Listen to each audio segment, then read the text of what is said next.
Good morning. Today's reading is from Exodus chapter 20, verse 15. You shall not steal.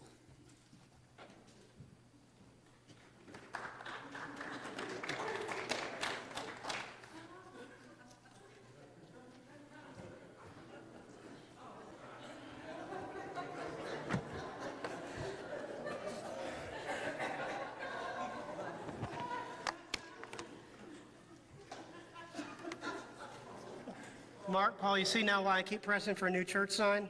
Exactly. This is, thank you, Michael, for a very strenuous reading there. I appreciate that. The last several have been like that. I promise next week will be a little bit more lengthy. I think it's like 3 lines.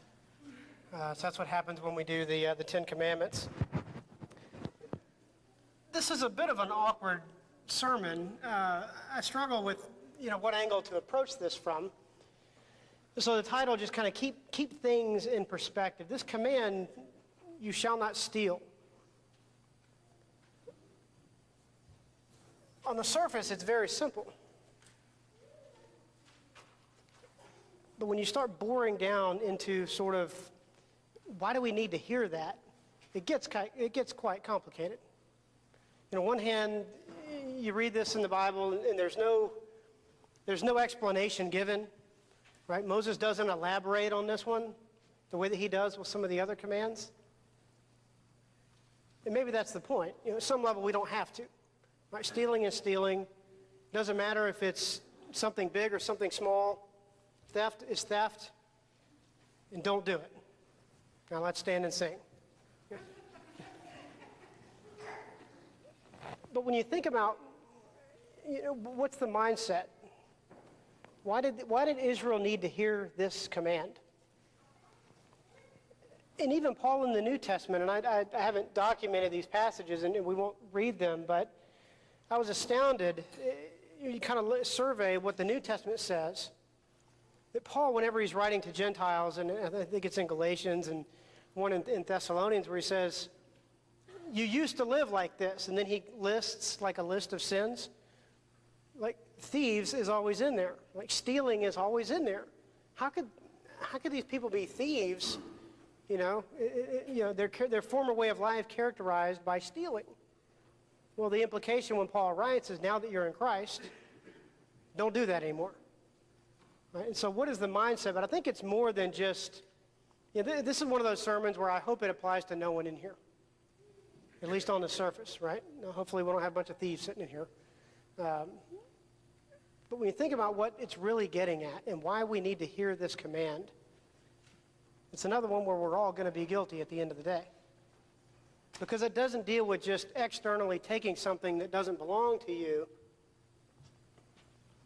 It deals with our insatiable appetite for things, our addiction to stuff. Our addiction to buying and getting and hoarding and accumulating as much stuff as we possibly can. Sometimes we'll even do that at whatever cost necessary. Have you ever had something stolen from you?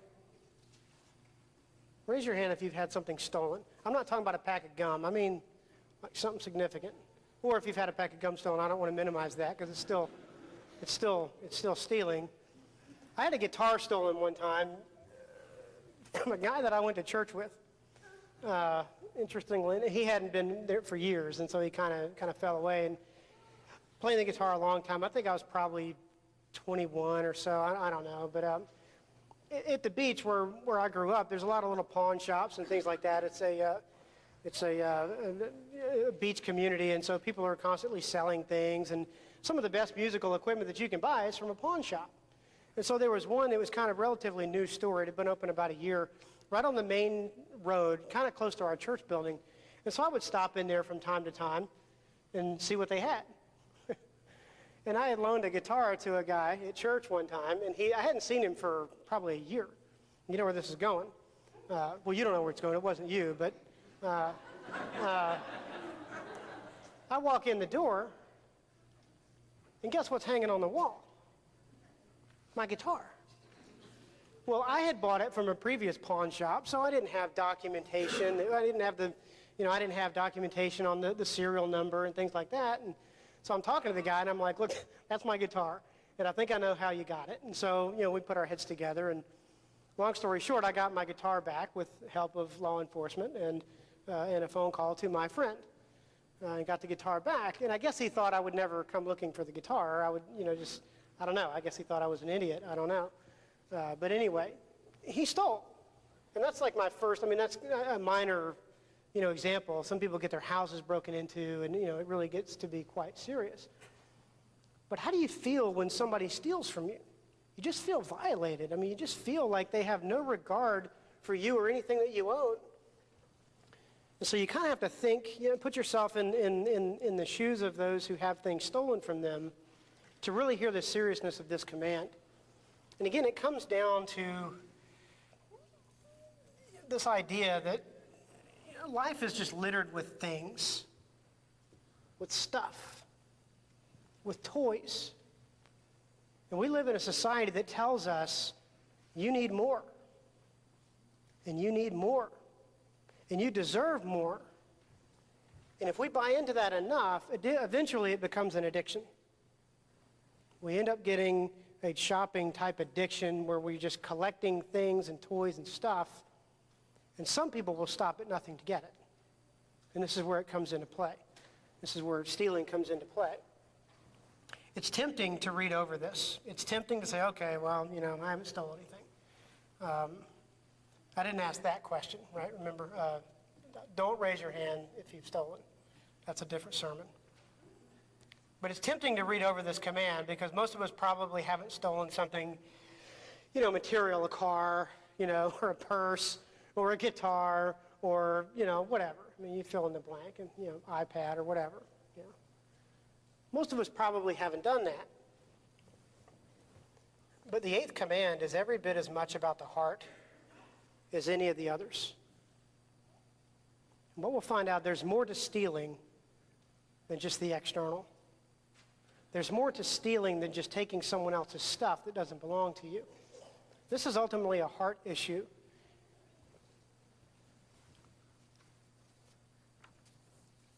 Things. There's a story told of an Indian warlord who spent his life basically conquering people, fighting battles, fighting wars, conquering. And when you do that, and this is back in the 500s or so, when you do that kind of, in their day and time, whenever you fight a battle and you conquer your enemies, you take their stuff. Right? You accumulate their wealth, you accumulate their weapons, you accumulate their people. And at the end of his life, he had amassed a great arsenal. He had amassed a great many things that he had gotten from his pursuits. He was well known for all of his treasures, all of his toys, all of his stuff, all of his things that he had accumulated through basically being a warlord and just conquering, one clan after another. He finally gets to the end of his life, and he's on his deathbed, and the last thing that he really verbalized was something to this effect. What toils, what dangers, what fatigues, both of body and mind, have I endured for the sake of acquiring these treasures? And what cares in preserving them?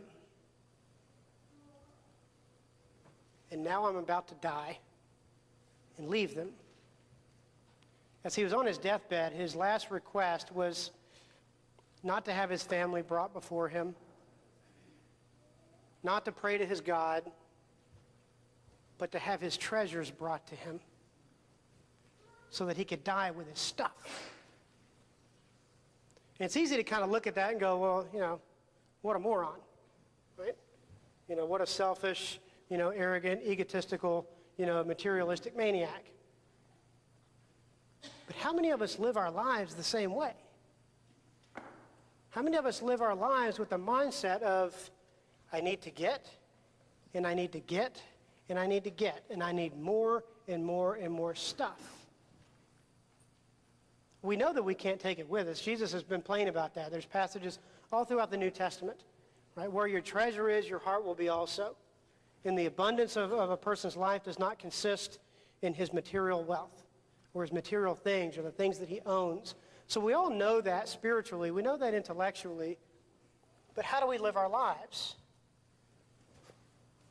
It seems we are obsessed with accumulating things.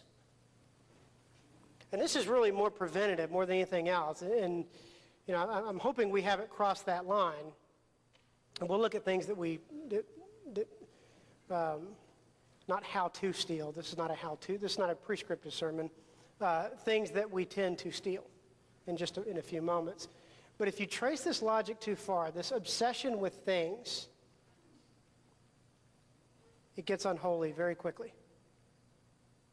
It violates God's command very quickly, whether you've taken it from somebody or not. And thievery can be almost a natural result because we'll do anything to get what we want. And what we'll find by the end of the sermon is thievery is not necessarily going and taking from someone just because you think it belongs to you, or taking something that someone else owns. It's a bigger category than that, even in Scripture. If you think about the first sin in the world, it was a theft.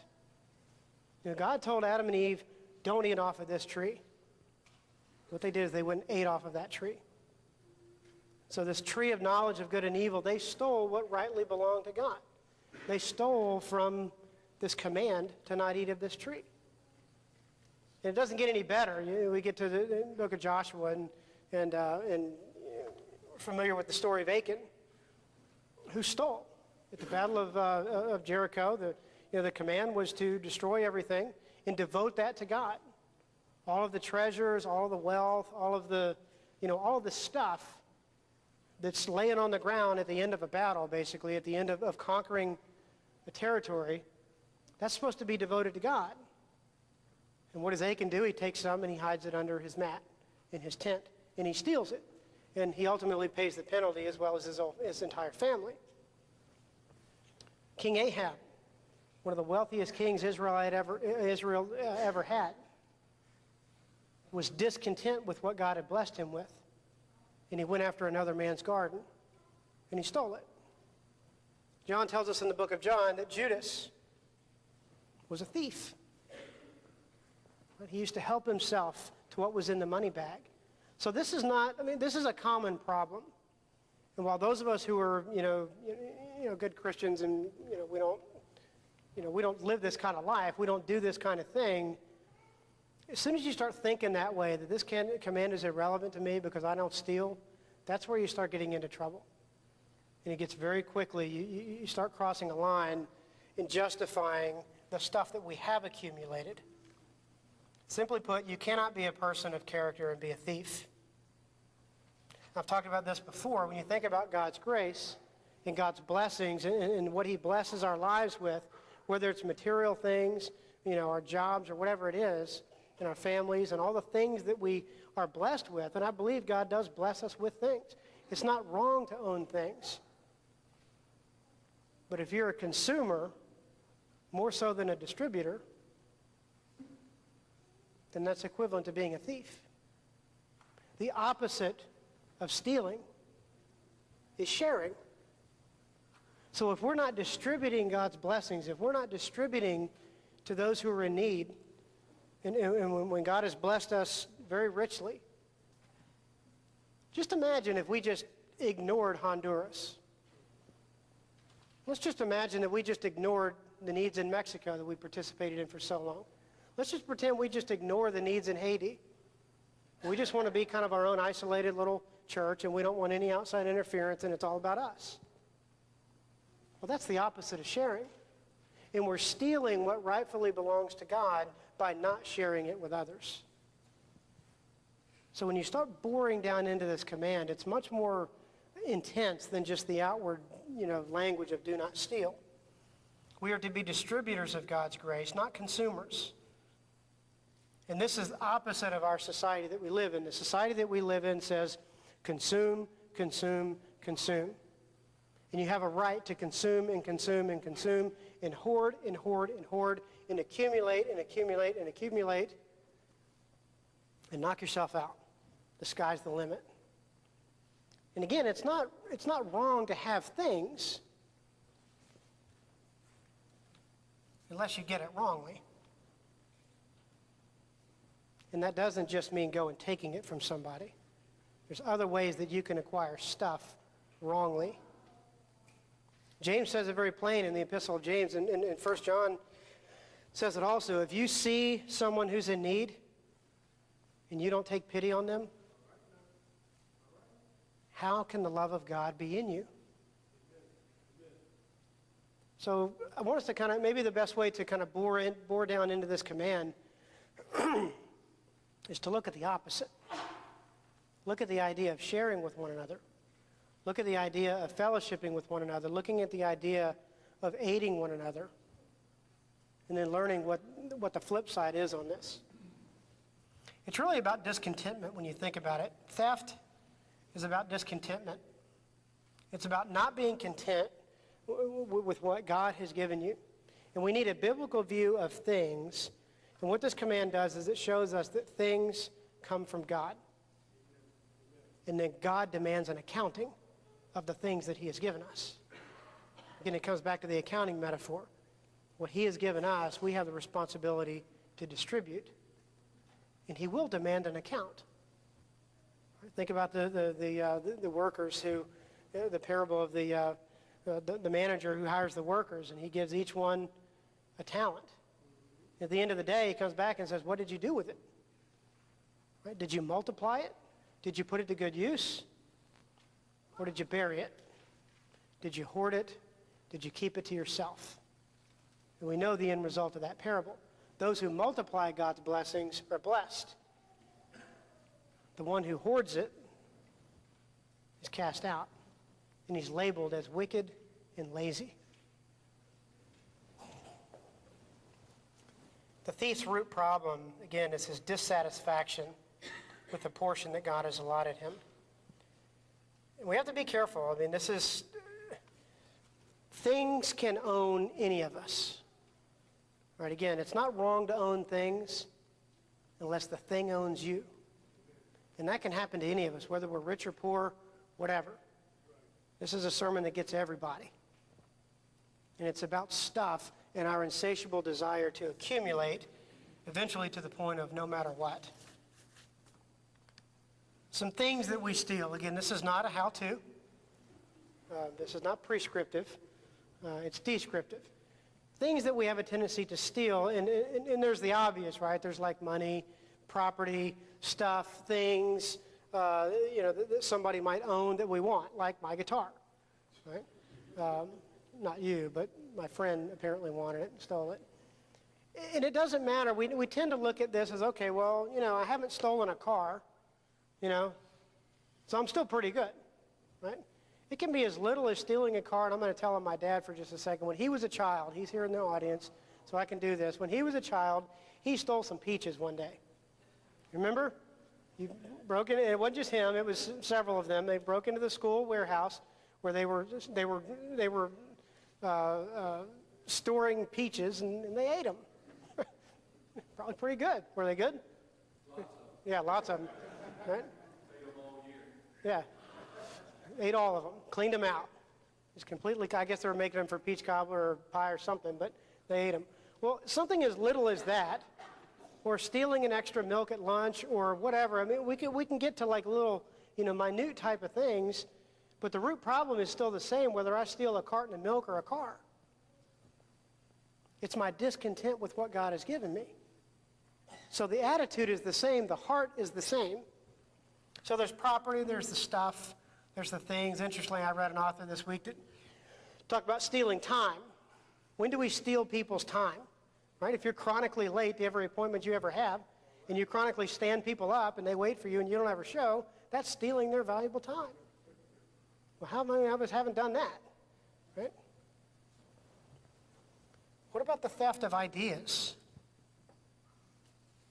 There's a reason we have copyright laws in America. And this is big in business right now, right? Mark, you probably have to deal with this in your work. Mark is in HR, not because you steal ideas, but again, because Mark is in HR and he has to be on the lookout for this kind of thing. And your company probably copyrights its designs and its implementations, and you probably do this at Comcast. You probably copyright things so that they can't be stolen. And businesses are, some businesses are on the lookout for ideas that they can get from somewhere else. And so this is big in the business world, the copywriting of just an idea. And of course, obviously, school is a major culprit here, that, you're doing a research paper and you have the temptation to use someone else's research or someone else's information and pass it off as your own. Right? And you can talk to Lauren for all the ins and outs of copyright and plagiarism laws in writing today. But I had a student last semester, and I taught a hermeneutics class, and I don't think she even knew what hermeneutics was, much less how to write the paper. And had I known that earlier in the semester, I could have worked with her. And it comes down to a day before the grades are due, and I'm grading papers, and the first line in her paper,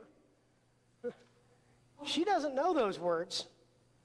I've given the class enough writing assignments that I pick up how they write, so that when they do their big paper, I'll know when they're using words they don't actually know. So I just Googled it, and she had copied 4 pages from the internet. Just copy and paste. And me and my tech-savvy skills, I just Googled the first couple of words, like the first sentence, and there it was. It took me right to the web page. Right? Well, that's plagiarism. And again, Lauren can tell you all the technical definitions of plagiarism, but our students need to be careful of this. Our teens need to be careful of this as they're putting together work for their classes. Our college students need to be careful with this kind of thing. Passing something off as your own. So again, do not steal. It deals more with material things. Obviously, there's money. And I know what you're thinking. Well, I don't steal money. I've never stolen anybody's money. Andrew's not here today, so I'm going to go ahead and talk about him. And he doesn't steal anybody's money either. I keep having to give these caveats. Everybody that I'm picking on, I have to give a disclaimer that I'm not actually picking on them. He sent me an email. We exchanged emails a couple of times yesterday, and I was struggling with this idea. How do I get across the idea that we steal money, or that there's a temptation to steal money? And it just dawned on me, and Jack, you'll probably agree with this: taxes. Not that you do that. I mean, again, Jack's is a tax preparer, so we have to be on the lookout for this kind of thing. Creative tax preparation. When you make money on the side and you don't report it as income, I asked Andrew, give me the top 3 sort of, and you could probably even add to this list, Jack, give me the top 3 sort of tax violations that would be considered stealing. And so he gave me a list. So the first one, making money on the side, not reporting it as income. Listing business expenses which are not accurate. But the expense report, sort of, padding that out. Paul, you have to do expense reports, right, when you travel? So you probably have, if you were an evil person, and wanted to steal from the company, you could probably pad that and figure out how to do that. Mark, you probably dealt with that at your work as well, being in HR.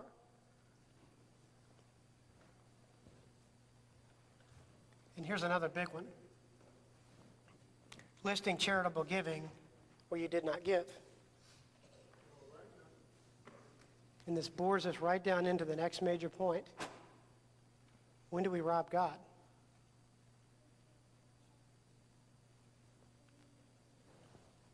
It's not just about robbing people. I think most of us probably don't do that. But when do we rob God? What does the Bible say about robbing God? When we don't reflect his character, we rob from him. When we don't reflect his holiness, we take from it. Listen to how Jeremiah states it in Jeremiah 7, 9 through 11. Will you steal and murder, commit adultery, perjury, burn incense to Baal, and follow other gods that you've not known, and then come and stand before me in this house which bears my name and say we're safe? Safe to do all these detestable things? Has this house which bears my name become a den of robbers to you? But God declares, I've been watching.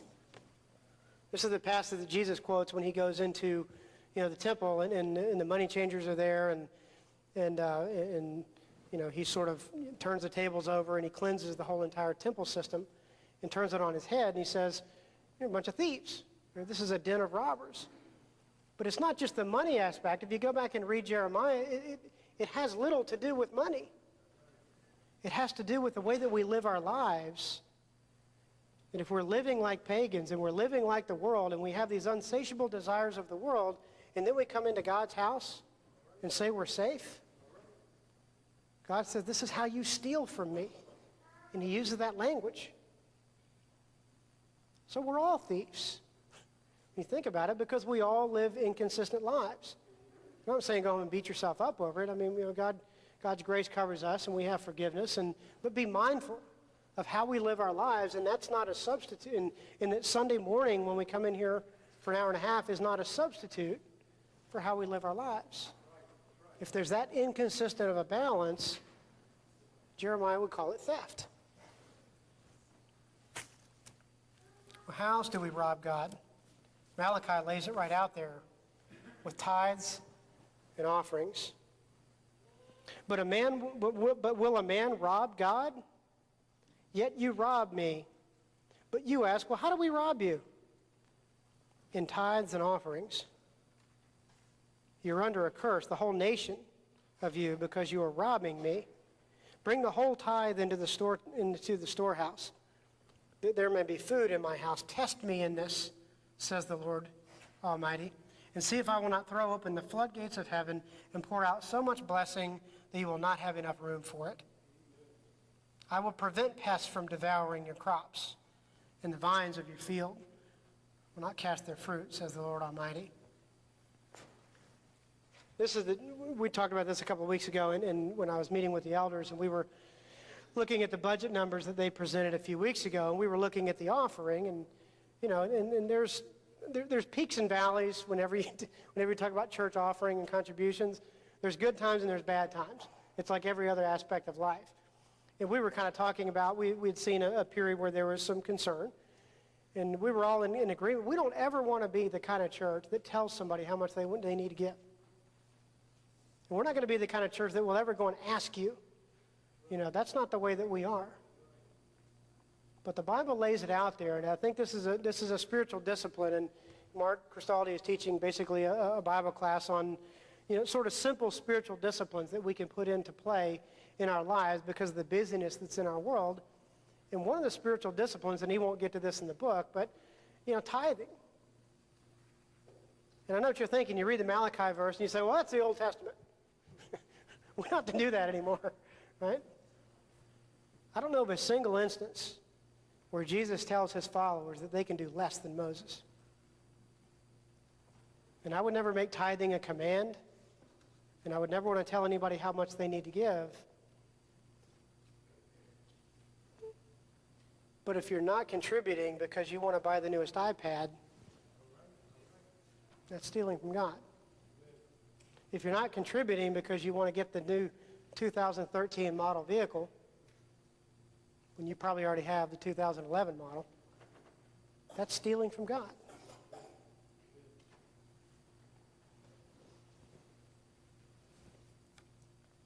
When we don't contribute at our church family because we're trying to update our wardrobe, that's stealing from God. And that's the way Malachi puts it.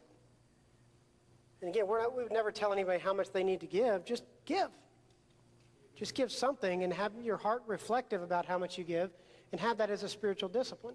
If you don't tithe, set that as a goal. Interestingly enough, in the financial peace class that we do, one of the first principles that's ever laid out before you ever get off the ground in dealing with a family budget is lay aside what God gets first. And if you can't tithe, some people can't tithe. 10% is not equal for everybody, right? It's important to understand that. Some people don't make a lot of money, and 10% is a huge chunk to them. Other people who make a lot, 10% is not that much. But lay aside something for God and stick to that. And that's sort of the first and foremost, that's the first step in putting together a family budget. So there's room for reflection here, and I challenge you that if when it comes to giving time, that we actually have hearts that want to clap when Steve asks us to clap.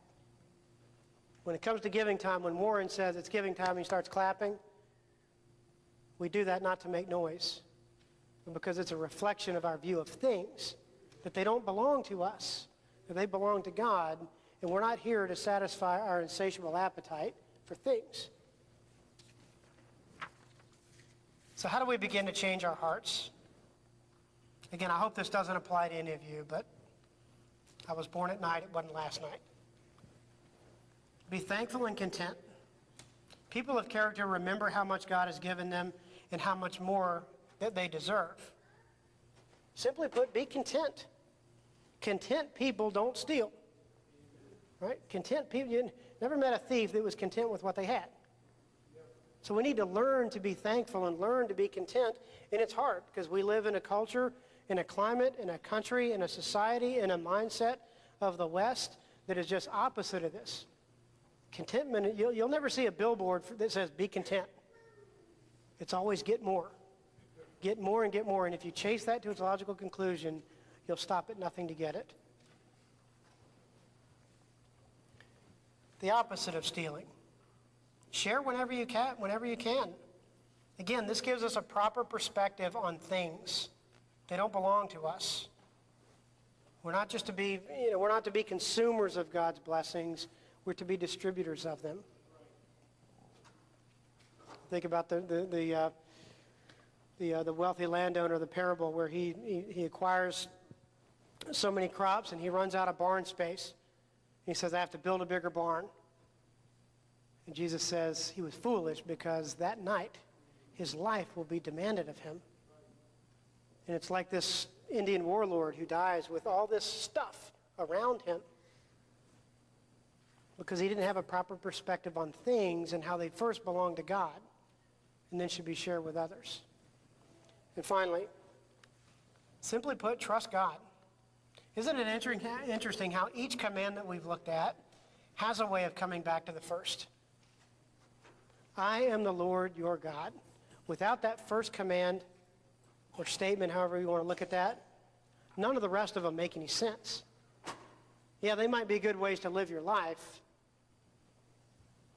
but this is God's way of saying, this is how my people shall live, because they reflect me. Unless God is Lord of all, he's not Lord of anything. So they all come back to this first command. Instead of putting trust in things, Jesus states it plainly. Seek first his kingdom and his righteousness, and all these things will be given to you as well. This command is fairly simple when you think about it. That's probably why Moses doesn't elaborate on it. Trust God. Put him first. It's just that simple. We'll stand and sing.